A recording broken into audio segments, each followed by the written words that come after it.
சுடு சுடு நம்ம ரோடு சைடில் விற்க மாதிரி குழம்பு ரெடி. நம்ம இந்த மாதிரி செஞ்சு கூட பூரி சப்பாத்தியில் கூட சாப்பிட்டா சூப்பராக இருக்கும். இல்லைன்னா நம்ம ரோட்டில் எப்படி கார்னு மிக்சர் எல்லாம் போட்டு கொடுக்குறாங்கன்னா மசாலா போட்டு அந்த மாதிரி கூட போட்டு சாப்பிட்லாம். பாருங்கள் எப்படி இருக்குது, எம்மி எம்மி சுடு சுடாக இருக்குது பாருங்கள்.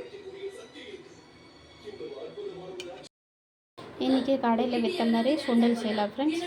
சுண்டல் பாயில் பண்ணி வச்சுருக்க பாருங்கள். நைட் ஃபுல்லாக ஊற வச்சுட்டு இப்போ 3 சிட்டி விட்டுட்டு நல்லா வெந்துச்சு. இப்போ வாங்க செய்யலாம். கடாய் வச்சுட்டா கடாய் நல்லா சூடாக ஊற்றும். அப்புறமா எண்ணெய் ஊற்றலாம். கடாய் நல்லா சூடாகிடுச்சு. இப்போ எண்ணெய் ஊற்றலாம்.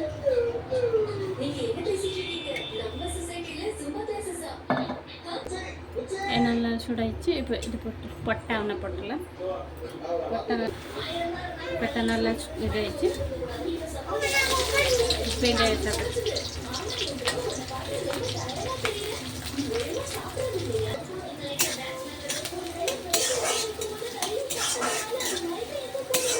வெங்காயம் நல்லா கோல்டன் ப்ரௌன் ஆகட்டும். கோல்டன் ப்ரௌன் ஆகிட்டு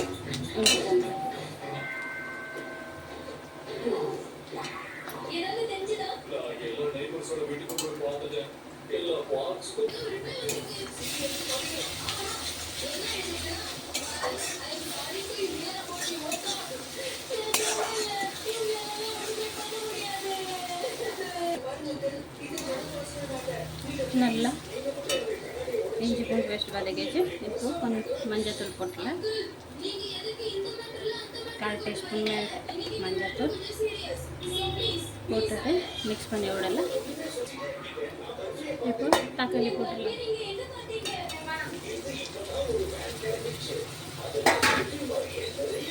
தக்காளி 2 தக்காளி போட்டுடலாம்.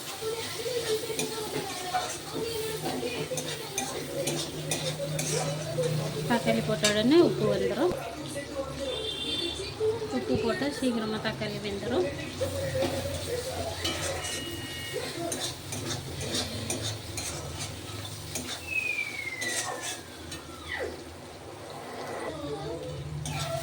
தக்காளி நல்லா வதக்கி இப்போ மசாலா போடலாம். மசாலாவில் ரொம்ப உப்பு மசாலா எல்லாம் காரத்துக்கு மிளகாத்தூள். உங்களுக்கு எவ்வளோ காரம் பார்த்து போடுங்க. நான் 3 டீஸ்பூன் மிளகாத்தூள் போட்டேன்.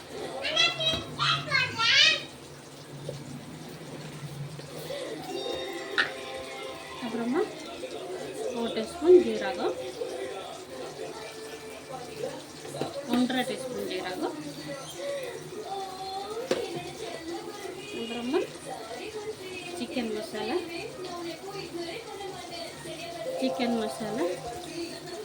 மசாலா போட்டால் கொஞ்சம் நல்ல ஸ்மெல் வரும்.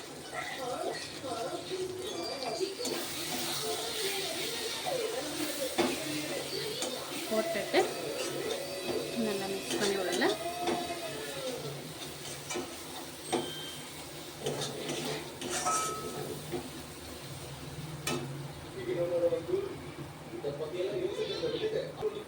நல்லா மிக்ஸ் பண்ணிவிட்டு இப்போ உருளைக்கிழங்கு கிரேவி நல்லா திக்காக இருக்கும்னா அதுக்கு உருளைக்கிழங்கு நல்லா மிக்ஸ் பண்ணிடலாம்.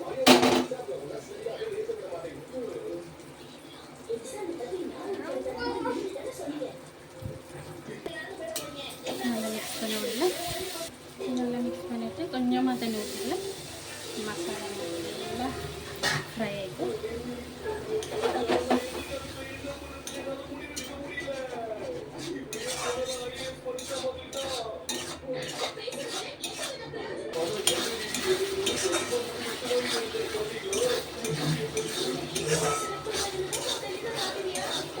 நல்லா மசாலா வதக்கிட்டு பாருங்க, எண்ணெய் எல்லாம் பிரிஞ்சு வந்திருக்கு.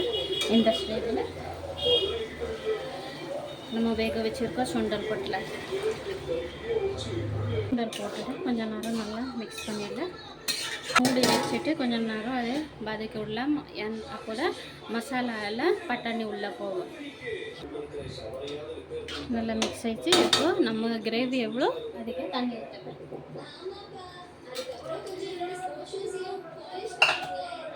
உங்களுக்கு நிறைய கிரேவி வேணும்னா தண்ணியாக வேணும்னா தண்ணி கொஞ்சம் எக்ஸ்ட்ரா ஊற்றுறேன். எனக்கு கிரேவி போதும், அதுக்கு தான் நான் கம்மியாக தண்ணி ஊற்றுறேன். அப்புறமா உப்பு செக் பண்ணிடலாம்.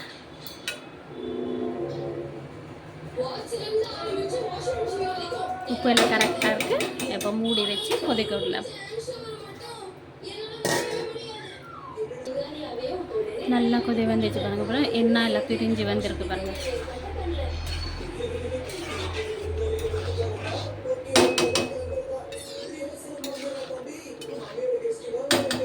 இந்த ஸ்டேஜில் நம்ம என்ன பண்ணலாம்னா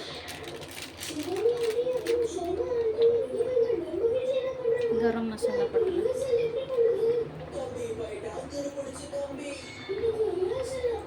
ஒரு டீஸ்பூன் கரம் மசாலா போட்டுட்டு மிக்ஸ் பண்ணிடலாம். உங்கள்கிட்ட கஸ்தூரி மெத்தி இருக்குன்னா கஸ்தூரி மெத்தி கூட போடலாம், சூப்பராக இருக்கும். என்கிட்ட காலியாக இருக்குது, அதுக்கு நான் போடல. கரம் மசாலா மட்டும் தான் போடுறேன். அப்புறமா புதினா ஃப்ளேவர் வேணும்னா உங்களுக்கு புதினா கொத்தமல்லி கூட போடலாம். எனக்கு வேணாம், அதுக்கு என்ன அப்படி விட்டுருல. புதினா கொத்தமல்லி போட்டால் கூட நல்லா தான் இருக்கும்.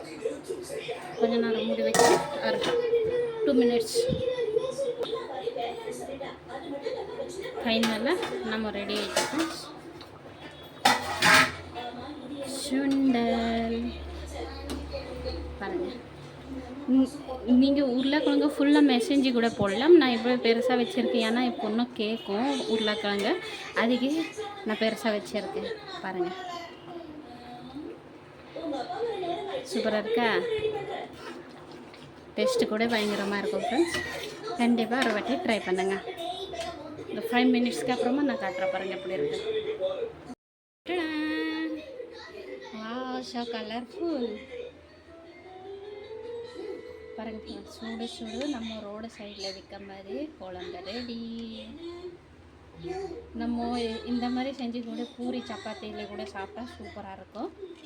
இல்லைன்னா நம்ம ரோட்டில் எப்படி கார்னு மிக்சர் எல்லாம் போட்டு கொடுக்குறாங்கன்னா மசாலா போட்டு அந்த மாதிரி கூட போட்டு சாப்பிட்லாம். பாருங்கள் எப்படி இருக்குது. எம்மி எம்மி சுடு சுடாக இருக்குது பாருங்கள்.